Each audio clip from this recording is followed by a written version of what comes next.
Selamat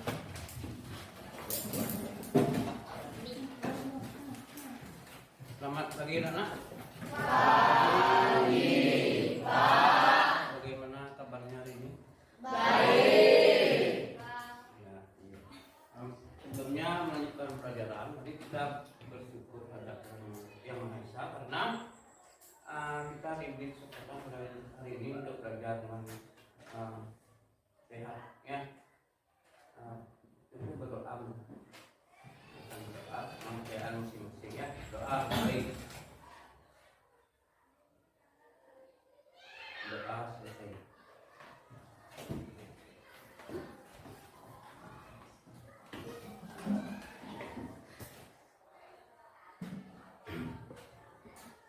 Anak-anak, untuk kehadirannya ada yang tidak hadir. Banyak. Ada Pak. Siapa yang tidak hadir? Rizky. Rizky kenapa? Izin.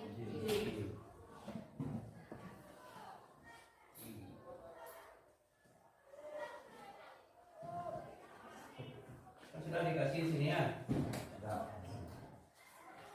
Ada lagi? Ya, baik.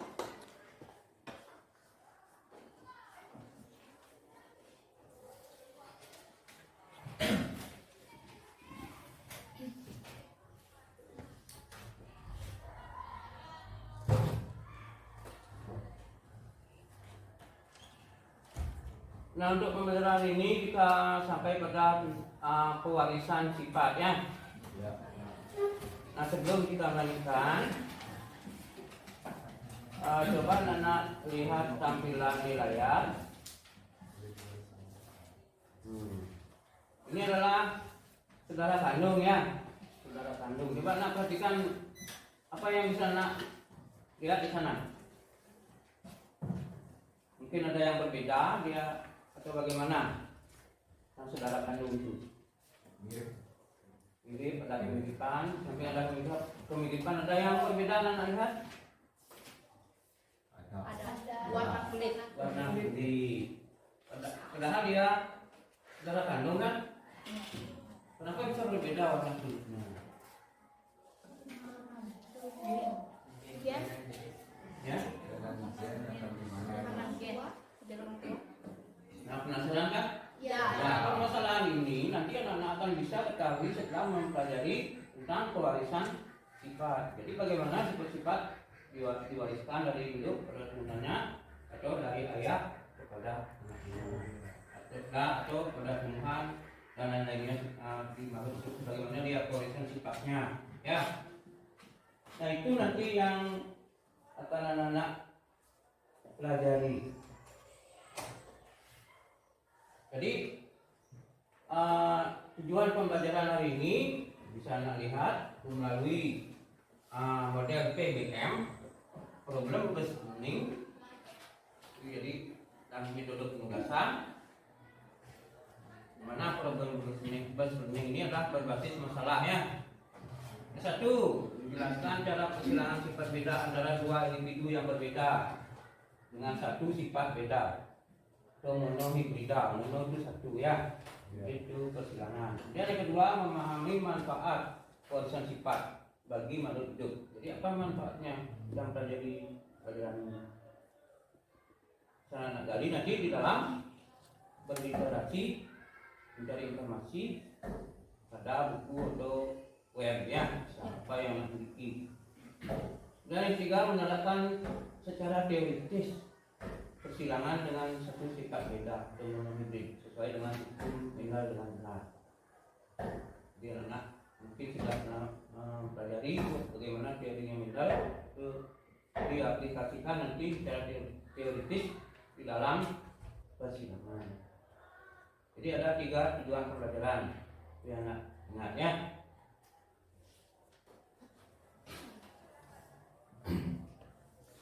Adapun gambaran kegiatan hari ini nanti kita akan mengerjakan LKS, kemudian penilaian. Dari segi penilaian ada penilaian sikap, ada penilaian pengetahuan, ya, ada penilaian keterampilan. Jadi nanti pada proses mungkin ada tentang kemandirian, kerjasama, ya itu ya, itu penilaiannya. Jadi ada 3 penilaian. Nah sebelumnya kita akan pretest dulu ya. Mudah-mudahan ini sinyalnya bagus.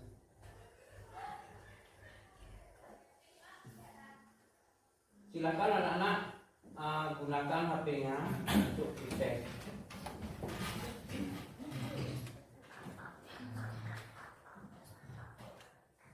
Biasanya gangguan sinyal mudah-mudahan sekarang bisa kita mulai.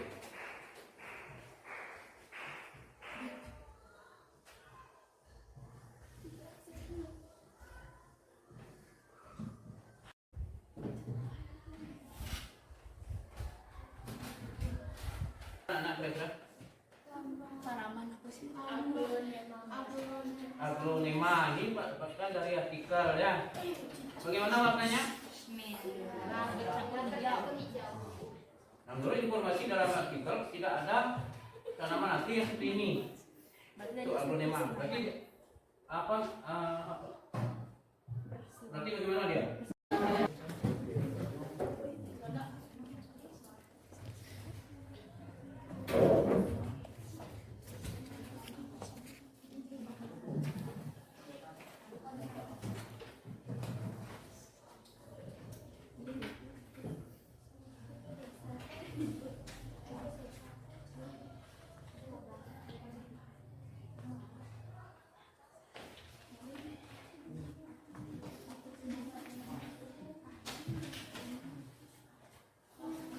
Jadi anak-anak apa namanya? Yang pertama anak lakukan segala saya amati gambarnya, kemudian tentukan masalahnya, identifikasi apa kesalahannya, bukan sana. Kemudian anak cari kemungkinan jawabannya dulu sendiri, jadi dugaan ya, diduga apa jawaban kesalahan itu. Untuk meyakinkan anak gali informasi. Ya, lalu literasi membaca buku paket atau literatur yang lain, atau bisa anak pergunakan web anak-anak ya, dari kebenaran pada sumber itu bisa buku, bisa web dan lain sebagainya. Oke.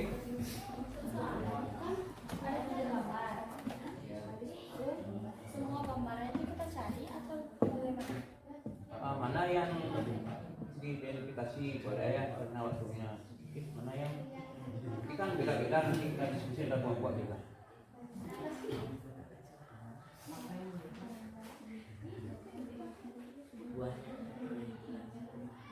Mana yang anak ingin identifikasi misalnya, ya misalnya gambar yang pertama domba atau melonnya itu, atau bunga mawarnya, kesilangannya. Kalau kemarin anak jelas mendengarkan bapak sih anak.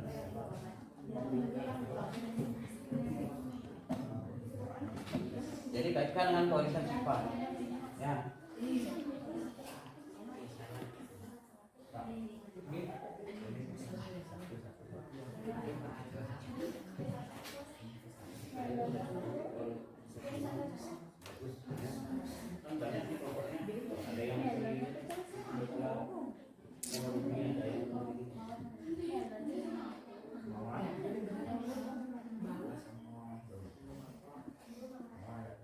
Bagi tugasnya ya, bagi ada yang mencari masalah lama banyak dia pernah gabungkan kayak gitu ya, karena ini pertama kali ya melakukan ya. Silakan anak-anaknya boleh bapak boleh kalau misalnya mengenai teknisnya.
Anak-anak itu nanti bisa sesuaikan mungkinnya. Enggak dapatnya pulang. Nah, jawaban dari yang salahnya itu yang paling baik buat informasi paket sebagainya semua literatur yang itu bisa memanfaatkan.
Apa yang dapat disimpulkan dari pemecahan masalah itu? Berapa dapat masalah? Kedua ya, masalah nomor 1 di kesimpulannya, masalah kedua di kesimpulan. Ya, sesuai masalah.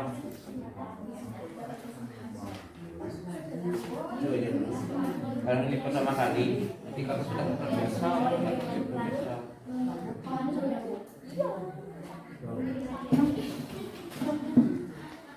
sebelumnya kan belum pernah menggunakan ini ya.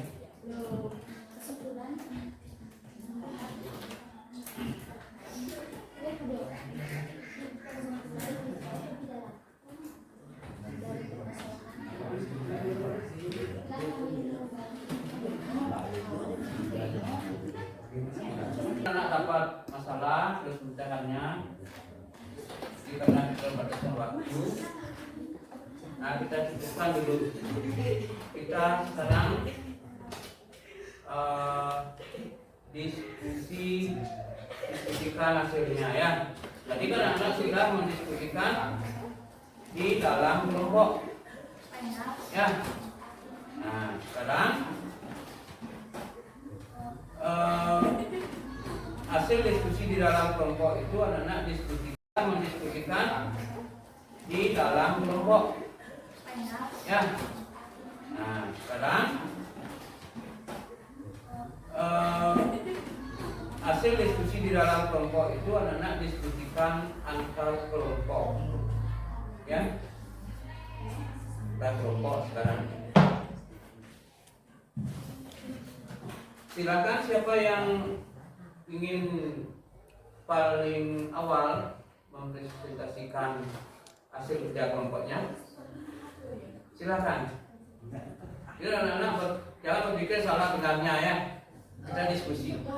Nanti ininya masih di HP belum disalin ke tas. Ya baca aja. Baca aja.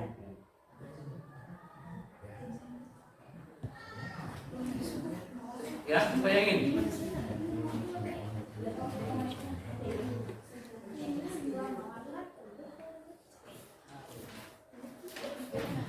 Bismita mungkin, ya silakan. Kelompok yang lain silakan dengarkan, kemudian nanti ada yang menanggapi ya pendapat temannya.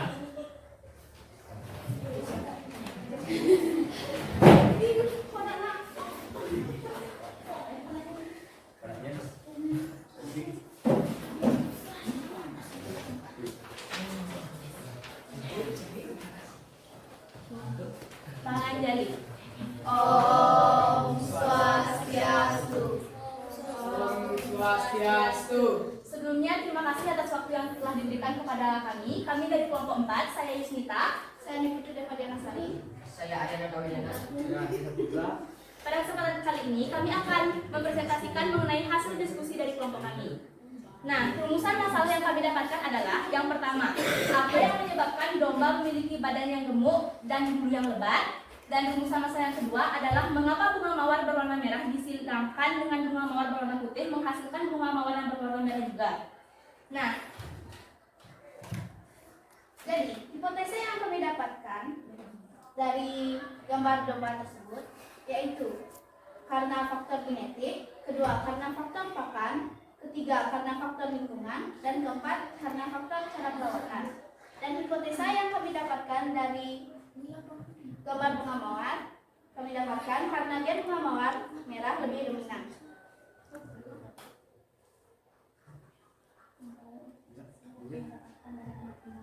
Kumpulan informasi yang kami dapatkan dari gambar domba, yaitu warisan genetik, pola makan, cuaca dan iklim, perawatan dan pemeliharaan, dan aktivitas fisik.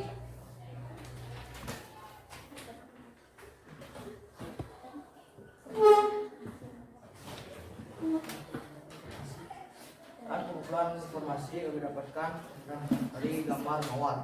Karena faktor genetik dalam kasus ini warna merah adalah karena adanya gen-gen yang menghasilkan pigmen warna merah, sedangkan bunga putih adalah hasil dari ketidakadaan pigmen warna merah. Jadi gen merah mendominasi gen putih. Nah, dapat kami simpulkan dari gambar yang kami amati di atas, yaitu gambar domba dan persilangan antara bunga mawar merah dengan bunga mawar putih, dapat kami simpulkan bahwa yang pertama adalah pada domba. Domba memiliki badan yang gemuk dan bulu yang lebat itu dikarenakan berbagai faktor. Yang pertama adalah pewarisan genetik, yang dimana pewarisan genetik ini berfungsi untuk menentukan karakteristik fisik pada domba. Yang kedua adalah pola makan. Pola makan ini yaitu tergantung makanan yang kita berikan sebagai pemilik domba kepada hewan peliharaan kita, yaitu domba. Yang dimana makanan yang kaya akan nutrisi yang membuat domba akan mengalami pertumbuhan berat badan yang cepat. Yang ketiga adalah cuaca dan iklim. Cuaca dan iklim ini sangat mempengaruhi domba. Nah, domba ini cenderung melebatkan bulunya ketika pada musim dingin. Dan bulu yang lebat ini difungsikan sebagai lapisan isolasi termal. Yang keempat adalah perawatan dan pemeliharaan. Orang yang memelihara domba, jika melakukan perawatan yang benar terhadap domba, itu akan menghasilkan hasil yang baik dan domba akan tumbuh menjadi sehat. Yang terakhir adalah aktivitas fisik, yang dimana aktivitas fisik ini adalah domba yang lebih aktif bergerak akan memiliki struktur tubuh yang lebih kuat dan sehat. Dan pada bunga mawar yang disilangkan yaitu mawar merah dengan mawar putih, dapat kami simpulkan bahwa bunga mawar merah yang disilangkan dengan mawar putih akan menghasilkan bunga mawar merah. Karena dalam kasus ini, warna merah pada bunga mawar adalah hasil karena adanya gen-gen yang menghasilkan pigmen warna merah. Sedangkan bunga putih adalah hasil dari ketidakadaan pigmen warna merah. Jadi, gen merah mendominasi gen warna putih. Dan gen merah itu lebih banyak daripada gen warna putih sehingga bunga mawar yang disilangkan menghasilkan warna merah. Sekian yang dapat kelompok kami sampaikan. Mohon maaf jika ada kekurangan. Kami tutup dengan para santi. Om Santi Santi Santi Om. Terima kasih. Silakan kalau ada yang tanyakan pada kelompoknya ini sudah. Ada pertanyaan? Silakan, mungkin ada yang kurang jelas, silakan tanyakan. Ya mungkin ada jadi. Nah, betul aja. Apakah dalam menghasilkan domba tersebut ada faktor genetik yang membuat domba tersebut sehat atau lebih? Mungkin ada dari faktor jenis dombanya. Domba dari Eropa berbeda dengan domba yang ada di iklim tropis. Iya. Jawabannya tergantung jenis domba. Itu yang membawa ada kaitan dengan genetik. Ya. Ada, bisa disilangkan. Itu jawabannya ya. Baiklah, ada pertanyaan lagi dari teman-teman sekalian? Ya, silakan duduk. Kita berikan kesempatan ke teman yang lainnya. Ya, terima kasih. Ya, tepuk tangan dulu. Lagi, siapa yang ingin menyaksikan hasil karyanya? Silakan.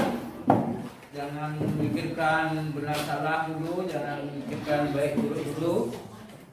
Ini tahap awal, yang penting anak-anak bisa melakukan proses pembelajaran supaya singkat problem based learning. Jadi menemukan salah, bagaimana caranya penyelesaiannya. Telah melewati langkah-langkah yang ada di LKS yang Pak berikan KPD-nya. Ya, silakan ini satu aja. Karena waktunya.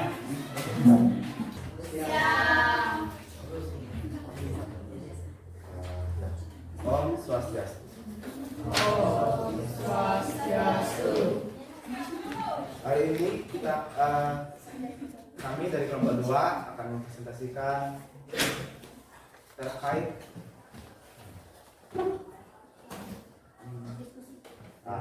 hasil diskusi kami tentang bagaimana cara menghasilkan bibit domba agar dapat menghasilkan bulu dan daging yang terbaik. Awalnya kami berpikir untuk menghasilkan domba yang unggul dengan cara memberikan obat-obatan. Setelah kami menggali informasi lebih dalam, ternyata cara menghasilkan bibit domba yang unggul adalah dengan cara pemilihan genetik dari sang induk yang unggul, karena gen dari induk akan sangat berpengaruh dengan pewarisan bibit selanjutnya. Tapi tidak itu saja. Untuk menghasilkan bibit domba yang unggul, diperlukan dengan cara pemeliharaan domba tersebut dengan cara yang terbaik, seperti memberikan pakan dan yang lainnya. Selain kami berdiskusi tentang pemeliharaan domba, kami juga berdiskusi tentang persilangan monohibrid yang terjadi pada mawar yang bisa dilihat di proyektor tadi, yaitu persilangan monohibrid yang terjadi pada mawar tersebut adalah monohibrid dominan penuh, karena mawar tersebut memiliki suatu kemiripan atau kesamaan dari salah satu induknya.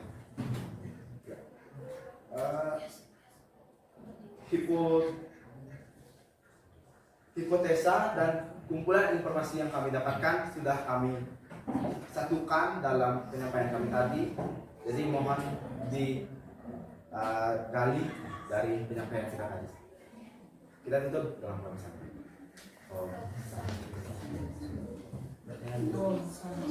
Banyak lagi? Ada pertanyaan? Tidak ada yang kurang jelas, silakan.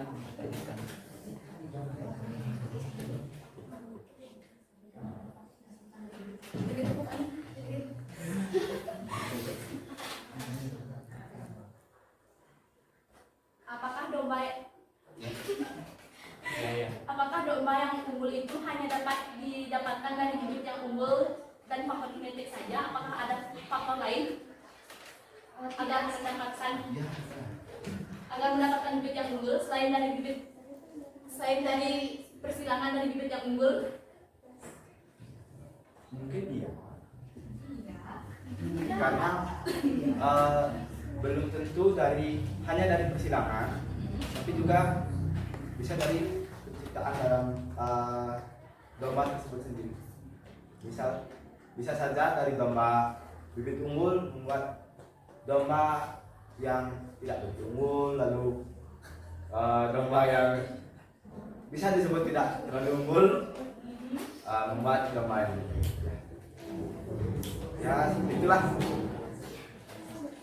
Bagaimana Isita tentang jawabannya? Apakah faktor pakan juga mempengaruhi hal tersebut?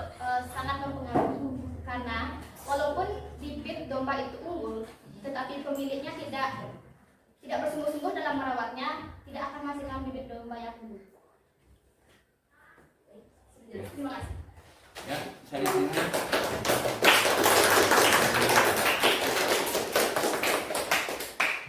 Saudara, terima kasih atas waktunya dan pertanyaan-pertanyaannya. Kami tutup dengan pramusan. Saya itu bisa.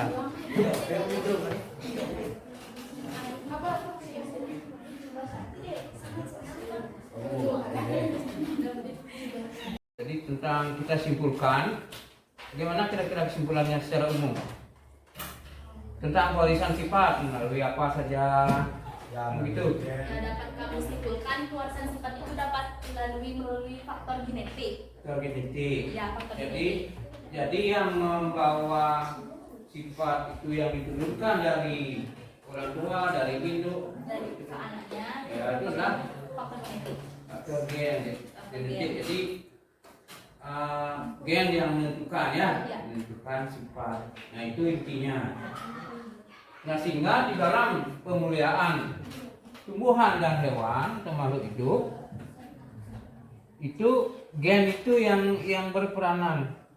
Jadi yang misalnya kita ingin padi unggul, bulirnya banyak, tahan penyakit, dicari induknya yang bulirnya banyak, ada induknya yang tahan penyakit, itu disilangkan sehingga keturunannya itu kita dapatkan padi yang bulirnya banyak dan tahan penyakit, diunggul sifatnya. Itu juga yang lain, misalnya ingin buat jeruk besar manis tapi tidak tahan penyakit, ada jeruk kecil buahnya tapi tahan penyakit, itu kita silangkan sehingga didapatkan bibit yang buahnya besar manis tahan penyakit. Jadi gennya itu digabung-gabungkan. Itu pada prinsipnya. Bagaimana bisa dipahami? Bisa. Ya karena waktunya nih.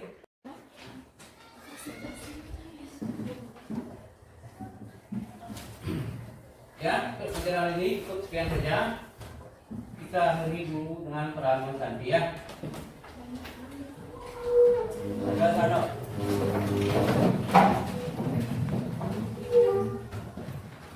Prabowo Santi. Om Santi Santi Santi.